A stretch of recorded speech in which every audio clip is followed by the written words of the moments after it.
4 দিনের সফরে চীনে পৌঁছেছেন অন্তর্বর্তী সরকারের প্রধান উপদেষ্টা ডক্টর মোহাম্মদ ইউনূস। বুধবার বাংলাদেশ সময় বিকেল 4:15টায় প্রধান উপদেষ্টাকে বহনকারী বিমানটি হাইনানে অবতরণ করে।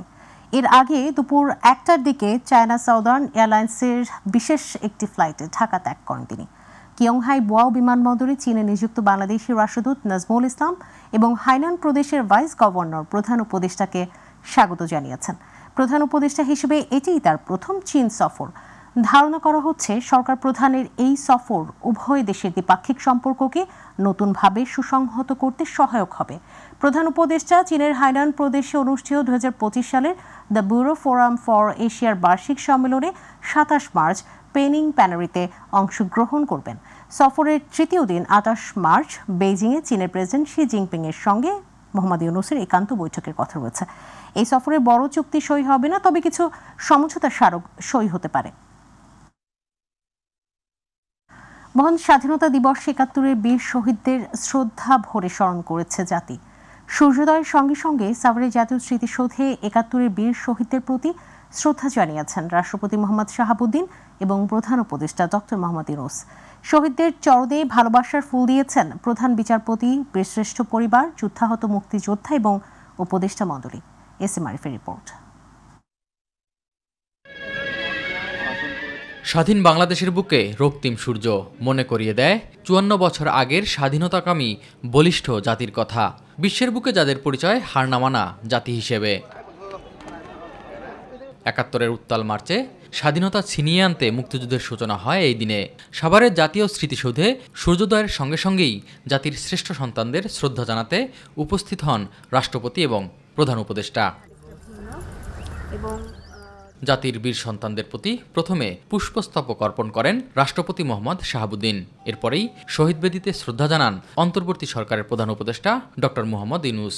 পিনপতন নীরবতায় স্মরণ করেন জাতির সূর্য সন্তানদের। বিউগলে বেজে ওঠে করুণ সুর। শ্রদ্ধা নিবেদন শেষে জাতীয় স্মৃতিসৌধ প্রাঙ্গণে রাখা প্রদর্শনী বইতে স্বাক্ষর করেন রাষ্ট্রপতি এবং প্রধান উপদেষ্টা। এরপর শ্রদ্ধা জানান বীরশ্রেষ্ঠ পরিবার, যুদ্ধাহত মুক্তিযোদ্ধা ও বীর মুক্তিযোদ্ধারা।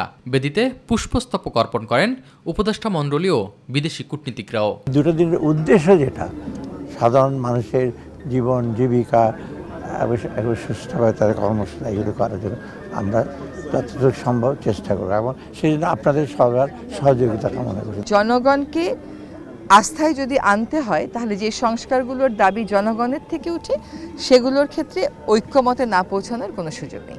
দেশের প্রত্যেকটা নাগরিক যতক্ষণ পর্যন্ত না মনে করবে তিনি স্বাধীন, তার বাক স্বাধীনতা আছে, তার ফ্রিডম অফ এক্সপ্রেশন আছে, ততক্ষণ পর্যন্ত আসলে ভূখণ্ড স্বাধীন হয়ে কোনো লাভ নেই।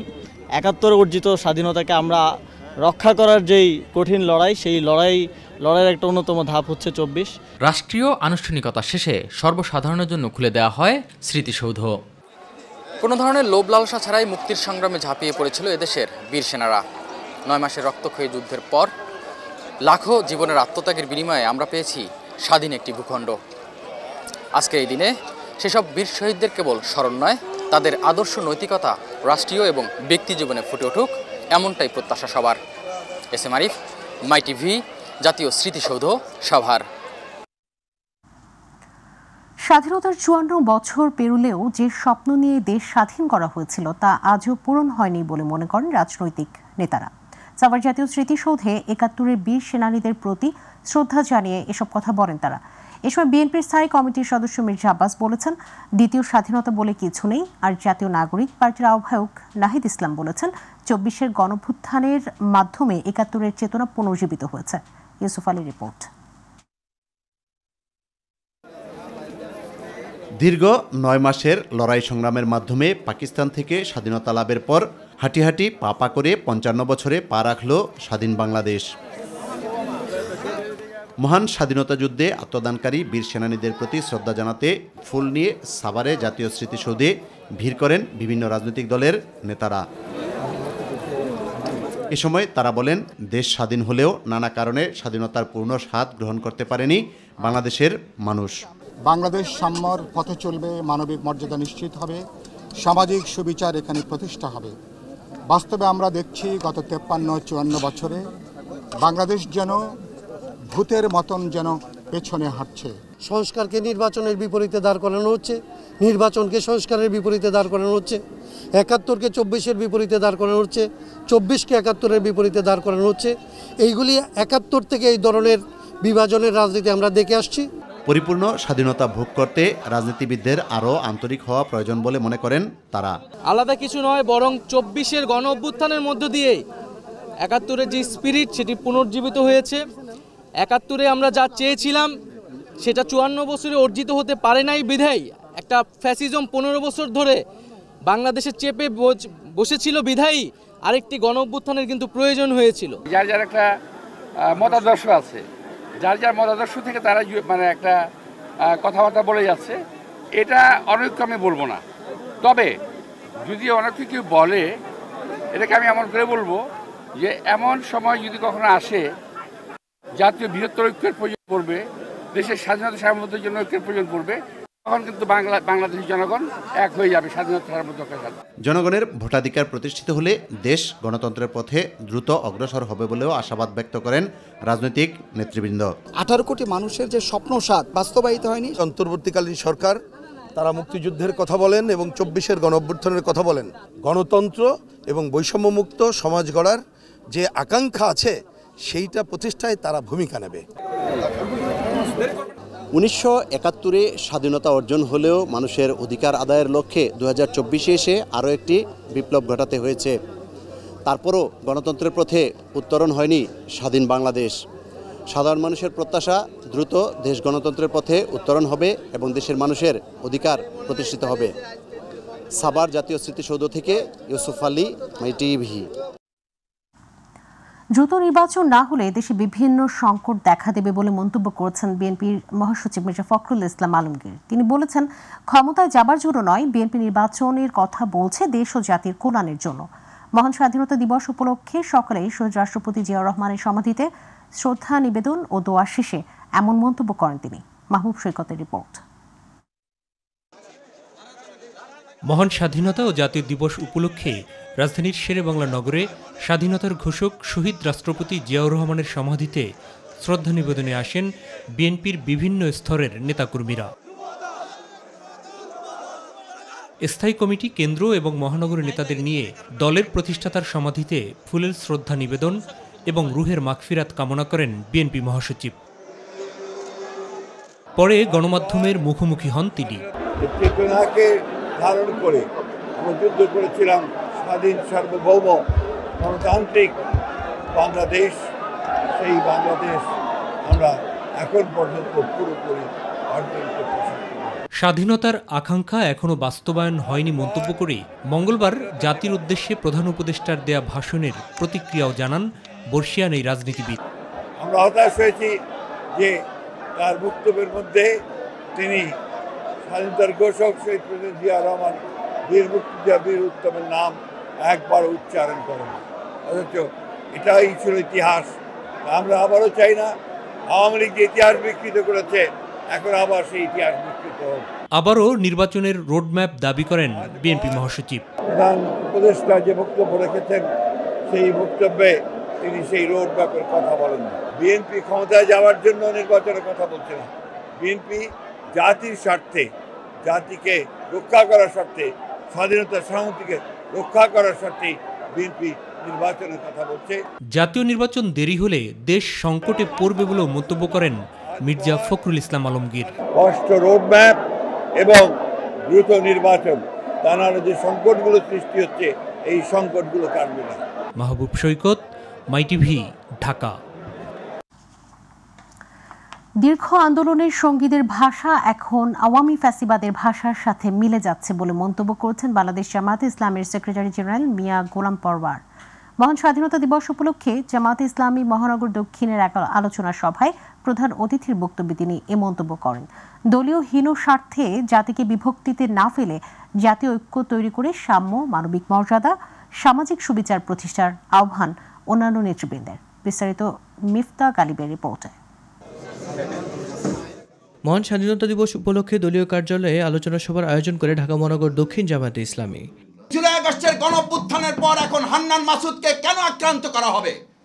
কেন আমাদের শহীদ পরিবারের সন্তান তার মেয়েকে পটুয়াখালী কবর জিয়ারত করার মতো একটা স্পর্শকাতর জায়গায় কেন আমাদের মেয়েকে লাঞ্ছিত করে তার ইজ্জতহানি করা হবে? স্বাধীনতার পক্ষ বিপক্ষের শক্তি বলে এদেশের মানুষকে যেভাবে জুলুম করেছিল, নির্যাতন চালিয়েছিল, তার এককভাবে ক্ষমতার মসনদকে টিকে রাখার জন্য বাংলাদেশের মানুষকে তারা তাদের প্রজায় পরিণত করেছিল। ৭১-এর মীমাংসিত ইস্যু নিয়ে বন্ধুপ্রতিম রাজনৈতিক দল জামাতের বিরুদ্ধে অপপ্রচারের চেষ্টা করছে বলে অভিযোগ করেন দলের সেক্রেটারি জেনারেল অধ্যাপক মিয়া গোলাম পরোয়ার। ফ্যাসিবাদ বিরোধী এই সংগ্রামে আমরা যারা রাজপথে ছিলাম, দুর্ভাগ্যজনক হলেও সেই সংগ্রামী নেতাদের মধ্য থেকেও কিছু লোকের জামাত বিরোধিতার কথাগুলো, ভাষাগুলো আওয়ামী ফ্যাসিবাদের ভাষার সাথে হুবহু মিলে যায়।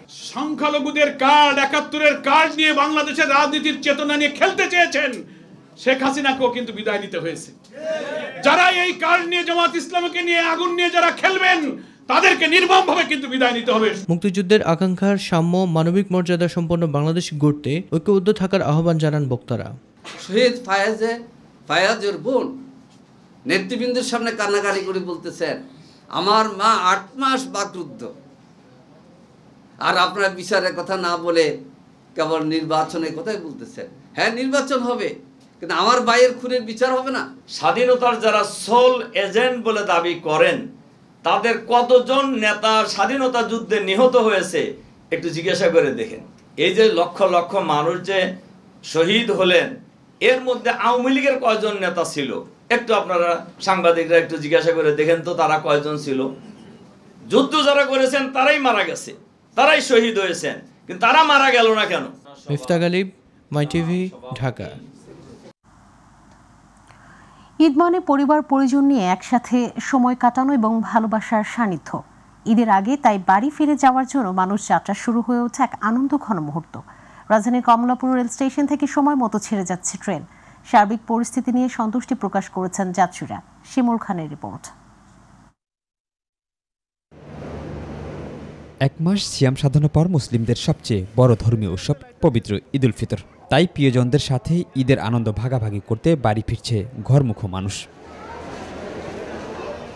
ঈদযাত্রা তৃতীয় দিনে আজ ঢাকা থেকে মোট ৬৯টি ট্রেন দেশের বিভিন্ন গন্তব্যে ছেড়ে গেছে। নির্বিঘ্ন যাত্রায় খুশি যাত্রীরা। এই যে শ্বশুর বাড়িতে যাচ্ছি ঈদ করতে, শ্বশুর শাশুড়ি নিয়ে। নারীরটা নেই আসলে, বিশেষ করে বাসায় যাচ্ছি। আমরা বাড়িতে যাচ্ছি, পঞ্চগড়ে যাচ্ছি, বাবা মা আছে, ভাই বোন আছে। ঈদে ওখানে মজা করব তাই যাচ্ছি। আমার বাসায় বাবা মা ভাই বোন সবাই আছে, এখন অনেক দিন পরে তাদের সাথে ঈদ করা হবে, ভালো লাগছে আর। গত 2 দিনের তুলনায় ট্রেনে আজ যাত্রীর চাপ কিছুটা বেশি, তবে কোনো ধরনের ভোগান্তি হচ্ছে না স্টেশনে। আপনারা দেখতে পাচ্ছেন যে আমাদের স্টেশনের প্রবেশ পথে থেকে শুরু করে একেবারে ট্রেন পৌঁছা পর্যন্ত সেখানে নিশ্চিদ্র নিরাপত্তার ব্যবস্থা আছে। এদিকে সকালে কমলাপুর রেলওয়ে স্টেশন পরিদর্শনে আসে রেল উপদেষ্টা মোহাম্মদ ফাইজুল কবির খান। এ সময় যাত্রীদের খোঁজ খবর নেন তিনি।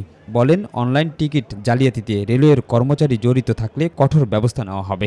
যে রেলওয়ে একটা লোকসানী প্রতিষ্ঠান, এখানে প্রতি 1 টাকা রোজগার করার জন্য 2.5 টাকার মতো খরচ হয়। একটা কারণ হচ্ছে যে রেলওয়ের দুর্নীতি, রেলওয়ের যে অপচয় সেটা যায়, এবং আমরা সেটা যাতে কমে, দুর্নীতি যাতে কমে এবং অপচয় যাতে বন্ধ হয়, সেজন্য আমরা কার্যকর ব্যবস্থা নিচ্ছি। এছাড়া ঢাকা নরসিংদী ভৈরব বাজার, নরসিংদী ঢাকা রুটে কমিউটার ট্রেন এবং ঢাকা নারায়ণগঞ্জ রুটে চলাচল কমিউটার ট্রেনের মনোনয়নকৃত রেক দ্বারা প্রতিস্থাপনের উদ্বোধন করেন উপদেষ্টা। ইটপাথরের নগর ব্যস্ততা কাটিয়ে নারীর টানে বাড়ি ফিরছেন মানুষ। ঈদযাত্রার তৃতীয় দিনে ঢাকা ছাড়তে শুরু করেছে নগরবাসী। নির্বিঘ্নে ট্রেন ছেড়ে যাওয়ায় স্বস্তি প্রকাশ করেছেন যাত্রীরা। কমলাপুর থেকে শিমুল খান, মাই টিভি, ঢাকা। প্রিয়জনের সাথে ঈদের আনন্দ ভাগাভাগি করতে ঢাকা ছাড়তে শুরু করেছেন রাজধানীবাসী। আরামদায়ক আর সাশ্রয়ী খরচে ভ্রমণ করতে দক্ষিণাঞ্চলের অনেকেই বেছে নিচ্ছেন নৌপথ। আর তাই ঈদ যত ঘনিয়ে আসছে ভিড় বাড়ছে সদরঘাট লঞ্চ টার্মিনালে। তবে পদ্মা সেতু চালুর পর আগের মতো যাত্রী না থাকায় লোকসানের আশঙ্কা করছেন লঞ্চ মালিকরা। আফজাল হোসেনের রিপোর্ট। নারীর টানে বাড়ি ফিরতে শুরু করেছেন ঢাকাবাসী। প্রিয়জনের সাথে ঈদের সময়গুলো কাটাতে দেশের দক্ষিণাঞ্চলের মানুষেরা ছুটছেন সদরঘাটে। তবে এখনও নেই সদরঘাটের সেই চিরচেনা ভিড়।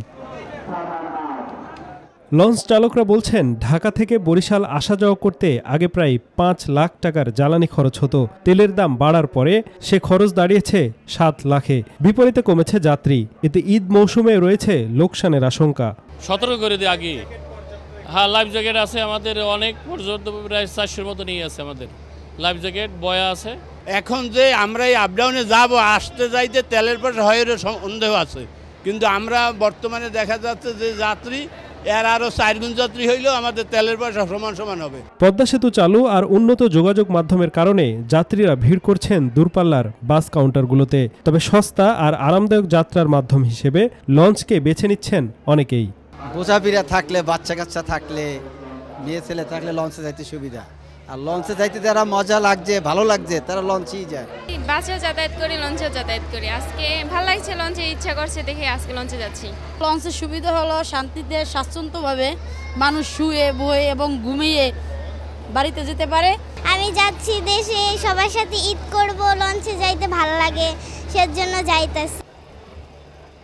পদ্মা সেতু চালুর পর থেকে লঞ্চের যাত্রী কিছুটা কমেছে, তবে স্বস্তিদায়ক যাত্রা আর আরামদায়ক ভ্রমণের কারণে লঞ্চের প্রতি আগ্রহ কিছু যাত্রীর বিন্দুমাত্র কমেনি। এখানে আসা যাত্রীদের প্রত্যাশা নিরাপদ ভ্রমণের। তারা গ্রামে গিয়ে পরিবারের সদস্যদের সাথে ঈদের আনন্দ ভাগাভাগি করে আবার নিরাপদে ফিরতে চান নিজেদের কর্মস্থলে। আফজাল হোসেন, মাই টিভি, ঢাকা।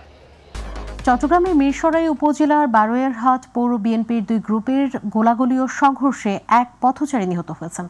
এ সময় আহত হয়েছেন আরও প্রায় 10 জন। সকাল 10টা থেকে দুপুর 2টা পর্যন্ত বারোয়ারহাট পৌর এলাকায় দফায় দফায় সংঘর্ষ চলাকালে এই হতাহতের ঘটনা ঘটে। বিএনপির একাধিক সূত্র জানিয়েছে, নিহত ব্যক্তি একজন পথচারী। ঘটনাক্রমে তিনি হামলার শিকার হয়ে মৃত্যুবরণ করেন। এছাড়া সুমন ও মোশাররফ নামের 2 বিএনপি কর্মীর অবস্থা আশঙ্কাজনক। তাদের উন্নত চিকিৎসার জন্য চট্টগ্রাম মেডিকেল কলেজ হাসপাতালে প্রেরণ করা হয়েছে। এ ঘটনার পর এলাকায় বাড়তি পুলিশ মোতায়েন করা হয়েছে। থমথমে পরিস্থিতি বিরাজ করছে। হাইওয়েতে ব্যাটারি চালিত 3 হুইলার উঠলে তা কঠোরভাবে নিয়ন্ত্রণ করা হবে বলে জানিয়েছে হাইওয়ে পুলিশের অতিরিক্ত আইজি দেলোয়ার হোসেন মিয়া। দুপুরে গাজীপুরের ঢাকা টাঙ্গাইল মহাসড়কে ঈদযাত্রা পরিদর্শনে এসে হাইওয়ে পুলিশের অতিরিক্ত আইজি দেলোয়ার হোসেন মিয়া এসব কথা বলেন। এ সময় তিনি আরও বলেন, ফিডার রোডে 3 হুইলার চলতে পারবে, হাইওয়েতে উঠলেই তা অবৈধ হয়ে যাবে। অ্যাডিশনাল আইজি আরও বলেন, 4000-এর অধিক পুলিশ সদস্য, 820টি টহল দল, 300-টির অধিক চেকপোস্টের মাধ্যমে মোটরসাইকেল পেট্রোলিং, ড্রোন মনিটরিং ও ওয়াচ টাওয়ারের সাহায্যে মহাসড়কে শৃঙ্খলা বিধান করা হবে। খোলা ট্রাক ও বাসে ছাদে ভ্রমণ করা থেকে যাত্রীদের নিরুৎসাহিত করেছেন তিনি। মুন্সিগঞ্জের ঢাকা মাওয়া এক্সপ্রেসওয়ে হয়ে 24 জেলার মানুষ ঈদে নারীর টানে বাড়ি ফিরতে শুরু করেছে। পদ্মা সেতুর কল্যাণে এই বছরও এই পথে ঈদযাত্রা একেবারেই নির্বিঘ্ন। স্বাভাবিক সময়ের চেয়ে দূরপাল্লার যানবাহনের চাপ কিছুটা বৃদ্ধি পেলেও কোথাও কোনো বিড়ম্বনা নেই। এদিকে পদ্মা সেতুর টোল প্লাজা থেকে দ্রুত টোল সংগ্রহ করতে টোল আদায়ের সবগুলো বুথ সচল রাখা হয়েছে। যানবাহনগুলো দ্রুত সময়ে সেতু পারাপারের জন্য 7টি বুথে নিরবচ্ছিন্ন টোল আদায়ের ব্যবস্থা করা হয়েছে। এছাড়া বরাবরের মতো মোটরসাইকেল চলাচলের জন্য এক্সপ্রেসওয়ে ও পদ্মা সেতুতে আলাদা লেন নির্ধারণ করে দেওয়া হয়েছে।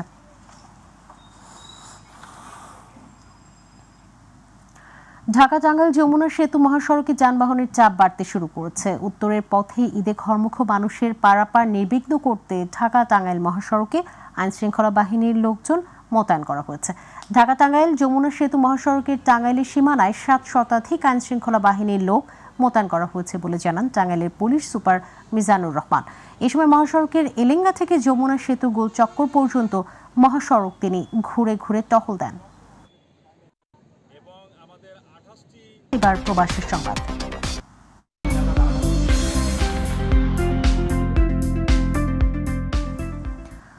সকলের দৃঢ় প্রচেষ্টায় পরবর্তী প্রজন্মের জন্য একটি সমুদ্র ও আলোকিত বাংলাদেশ গড়ে তুলতে হবে বলে মন্তব্য করেছেন কুয়েতে নিযুক্ত বাংলাদেশের রাষ্ট্রদূত major general Syed Tarek Hossain. Kuwait প্রতিনিধি আলামিন রানা জানিয়েছেন, কুয়েতে বাংলাদেশ দূতাবাসের উদ্যোগে বাংলাদেশের মহান স্বাধীনতা ও জাতীয় দিবস উদযাপন উপলক্ষে আলোচনা সভায় তিনি কথা বলেন। দিনের শুরুতে রাষ্ট্রদূত দূতাবাসের কর্মকর্তা কর্মচারীগণ ও কমিউনিটির নেতৃবৃন্দের সঙ্গে জাতীয় পতাকা উত্তোলন করেন। পরে রাষ্ট্রদূতের সভাপতিত্বে কাউন্সিলর ও দূতালয় প্রধান মোহাম্মদ মনিরুজ্জামানের সঞ্চালনায় বাংলাদেশ থেকে দিবসের উপর প্রেরিত রাষ্ট্রপতি প্রধান উপদেষ্টা ও পররাষ্ট্র উপদেষ্টার বাণী পাঠ করেন দূতাবাসের ঊর্ধ্বতন কর্মকর্তারা। দিবসটি উপলক্ষে একটি প্রামাণ্য ভিডিও চিত্র প্রদর্শন করা হয়। পরে সকল মুক্তিযুদ্ধের শহীদদের স্মরণে দোয়া ও মোনাজাত করা হয়।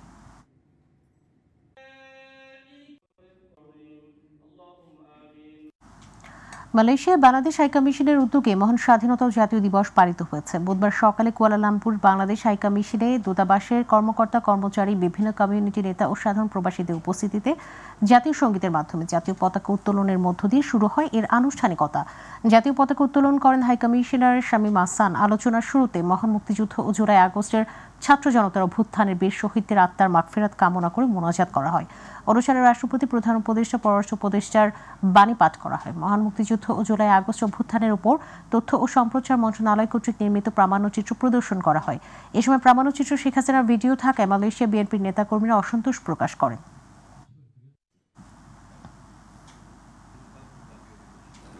স্বাধীনতার মহান স্থপতি, বাংলাদেশের প্রথম রাষ্ট্রপতি শহীদ প্রেসিডেন্ট জিয়াউর রহমানকে তার আত্মার শান্তি কামনা করছি এবং লাল সালাম জ্ঞাপন করছি। বাংলাদেশে আমরা আমাদের বিএনপি ভূমিকা রাখছে এবং আমাদের ছাত্র দল স্বেচ্ছাসেবক দল তারা অনেক নির্যাতন হয়েছে এবং মারা গিয়েছে। বীর বাঙালি অস্ত্র ধরো, বাংলাদেশ স্বাধীন করো। আজ 26শে মার্চ মহান স্বাধীনতা দিবস। জাতীয়তাবাদী দল মালয়েশিয়ার পক্ষ থেকে ও তার অঙ্গ সংগঠন উপস্থিত হয়েছি এই দিনটাকে পালন করার জন্য। এই দিনটা এমন একটা দিন, যে দিনটা বাংলাদেশের 30 লক্ষ মানুষ এই স্বাধীনতার জন্য ঝাঁপিয়ে পড়েছিল একমাত্র শহীদ জিয়াউর রহমানের ডাকে। উনি 26শে মার্চ এই দিনেই স্বাধীনতা ঘোষণা দিয়েছিলেন। আজ আমি সবার পক্ষ থেকে, বিএনপির পক্ষ থেকে বাংলাদেশ ও বিদেশে 18 কোটি মানুষকে ধন্যবাদ ও রক্তিম শুভেচ্ছা জ্ঞাপন করছি। বাংলাদেশ জাতীয়তাবাদী দল বিএনপি বৃহত্তর চীন শাখার আয়োজনে আলোচনার সভা, দোয়া ও ইফতার মাহফিল হয়েছে।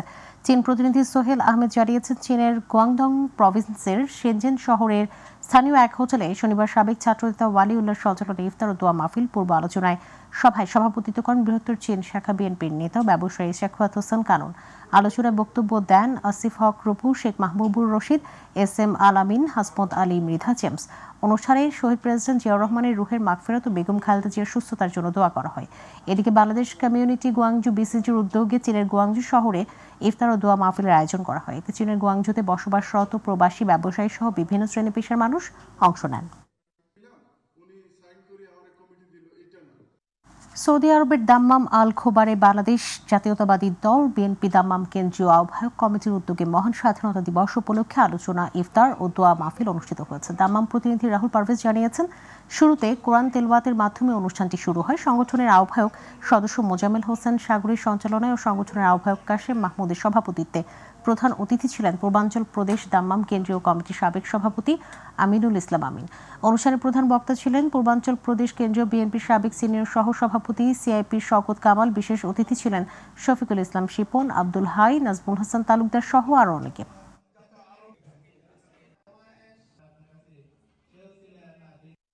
সৌদি আরবের বন্দর ও শিল্পনগরী জেদ্দায় বাংলাদেশ কনসুলেটে যথাযথ মর্যাদা ও ভাব গাম্ভীর্যের মধ্য দিয়ে পালিত হচ্ছে মহান স্বাধীনতা দিবস। প্রতিনিধি M সাইফুল ইসলাম জানিয়েছেন, সকালে কনসুলেট চত্বরে জাতীয় পতাকা উত্তোলন করেন কনসাল জেনারেল মিয়া মোহাম্মদ মাইনুল কবির। রাষ্ট্রপতি প্রধান উপদেষ্টা ও পররাষ্ট্র উপদেষ্টার বাণী পাঠ করেন কনসুলেটের পদস্থ কর্মকর্তাগণ। শুভেচ্ছা বক্তব্য রাখেন কনসাল জেনারেল। কনসুলেট চত্বরে নির্মিত অস্থায়ী স্মৃতিসৌধে পুষ্পার্ঘ্য অর্পণ করেন কনসুলেটের কর্মকর্তাবৃন্দ সহ বিভিন্ন সংগঠনের নেতৃবৃন্দ। অনুষ্ঠানে দেশ ও জাতির শান্তি ও সমৃদ্ধি কামনা করে বিশেষ দোয়া করা হয়। জেদ্দাস্থ বাংলাদেশ ইন্টারন্যাশনাল স্কুল বাংলা ও ইংরেজি শাখায়ও অনুরূপ কর্মসূচির মধ্য দিয়ে দিনটি পালন করে।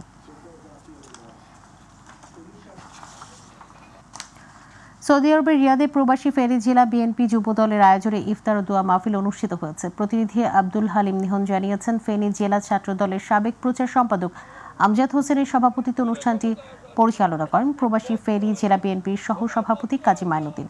ইফতার ও দোয়া মাহফিলে প্রধান অতিথি ছিলেন রিয়াদস্থ প্রবাসী ফেনী জেলা বিএনপির সাবেক সভাপতি কামরুল হাসান মীর। বিশেষ অতিথি ছিলেন প্রবাসী ফেনী জেলা বিএনপির সহ সভাপতি মহিউদ্দিন, তাজুল ইসলাম, আব্দুল কাইম ভুইয়া, আব্দুল মমিন, ফিরোজ আলম সহ আরও অনেকে। অনুষ্ঠানের শুরুতে পবিত্র কোরআন মাজিদ তেলাওয়াত সহ জিয়া পরিবার ও দেশ ও প্রবাসীর সকলের জন্য দোয়া করা হয়।